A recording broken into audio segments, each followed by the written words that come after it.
one of the areas always identified as the underbelly of corrupt practices.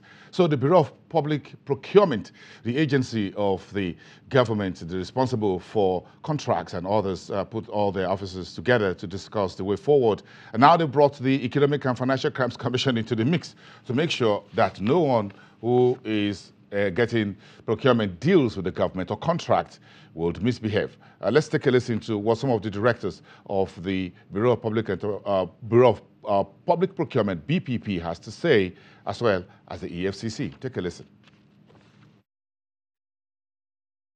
Efficiency, transparency, accountability, and value for money in the procurement process can only be achieved through a concerted, sustained, and consistent effort of government at scale acquisition needed for the process. And due to the significance of procurement to national development and nation building, and the importance attached to this pillar, it is on this reason that the Office of the Secretary to the Government of the Federation, SGF, and the Office of the Head of the Civil Service of the Federation are throwing their weights behind this training program. Therefore, while you are here for this conversion training, your attitude towards this program will determine to a large extent your takeaway, which on the long run will galvanize into the change Nigeria desires. In other words, your understanding of the process deployed into your practice as procurement professionals will reverberate in the total well-being of our dear country in very good time. Let me mention at this point that the procurement pillar was created by the National Council on Establishment in 2008. Before then, procurement functions were carried out by administrative personnel who did not have the required knowledge and special skills. However, with the professionalization of the pillar, officers in government agencies and parastatals are being trained and converted to professional procurement officers to manage public sector procurement. It is necessary to build the required capacity at our entities to manage procurement processes and invariably create value for money in our procurement activities. You may recall that the Nigeria status as a signatory to the United Nations Convention Against Corruption, UNCAC, makes it very predominant that all hands must be on deck to see that Nigeria escapes from the throes of corruption, which is often perpetrated on the heels of public procurement activities. In line with the change agenda of the present government, it is ultimately mandatory that public procurement receives the necessary attention in Nigeria for the government to deliver on its promises to the citizenry. And you are ambassadors. The participation of the Office of the Secretary to the Government of the Federation, OSGF, in this opening ceremony underscores federal government's commitment to the ongoing procurement reform. It is also to reinforce the confidence that the office has in the Bureau of Public Procurement, BPP, to coordinate implementation of the reform.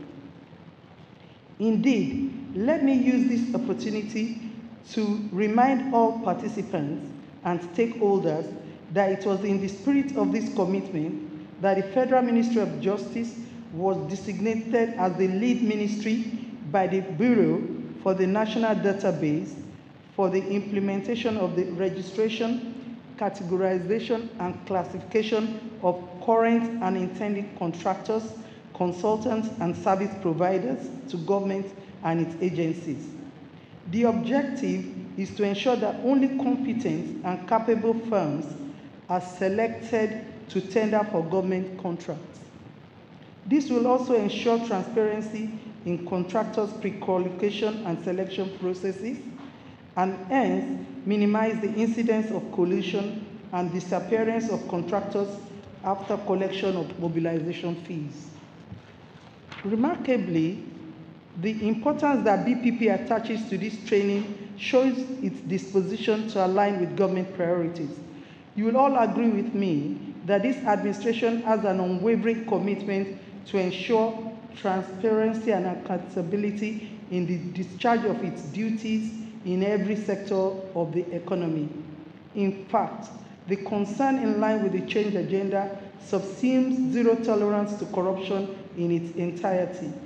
In this regard, a good public procurement process would not only tackle corruption, but will at the long run extirpate it. And this could only be made possible when the procurement officers are knowledgeable and saddled with requisite hands-on experience in the process. Ladies and gentlemen, public procurement officers have a crucial role to play in national infrastructure development in terms of the skills and competencies that are critical to carry out transparent and efficient public procurement that guarantees good value for money. In this same vein, a good public procurement process is critical to good governance, and this naturally leads to change, a change for the better. Since Mr. President is leading the change agenda, it goes without saying that he's committed to good procurement practices. The support that government has continued to give the BPP in the discharge of its responsibilities derives from the Bureau's positive contribution to the nation's good governance objectives. Concrete evidence of this is manifested in its prior review processes. As BPP kept taking new strides in the public procurement reforms, more laurels are being won for the country. A recent development is the open contracting, which came on the heels of the drive by the Bureau to ensure that transparency and efficiency remain the hallmark of the process in every ramification. I sincerely hope that at the end of this training, we'll see fewer cases of financial improprieties in our procurement processes in government agencies and parastatals. It's also sad to also note that the fraud we are talking about in procurement processes were also carried out in connivance with a lot of procurement officers. And this has been part of the research we were able to do after the major investigation we carried out, of course, which you are aware of, between 2015 and 2017 in the EFCC. We investigated a lot of procurement within the military and also other FDAs. And after I got the report, I did my own personal research on that report, and I'm able to come out with certain realities which has also formed bedrock of our policy going forward in the EFCC. And I discovered that, indeed, corruption in Nigeria, if we do not scale up our proficiency in the contract and procurement management process, and that's one of the lessons we need to learn. And take, for instance, the money stolen by just 32 people.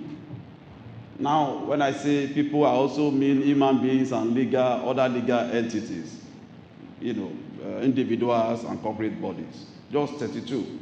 Between 2011 and 2015, through procurement and contract fraud process, it was well over 1.3 trillion naira.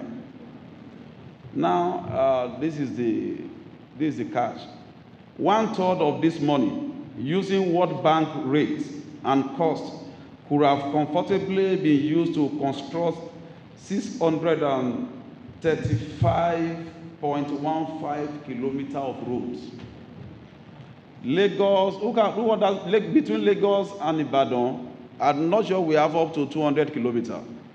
We have less than as a matter of fact, we have less than 130 kilometers between Lagos and Ibadan. And so part of that money could have conveniently constructed more than 600 kilometers of road. So you can know if you traverse it across Nigeria. Not only that, it can also build one, in addition to constructing that road, The money will also build 183 schools, ranging from primary, secondary, and tertiary.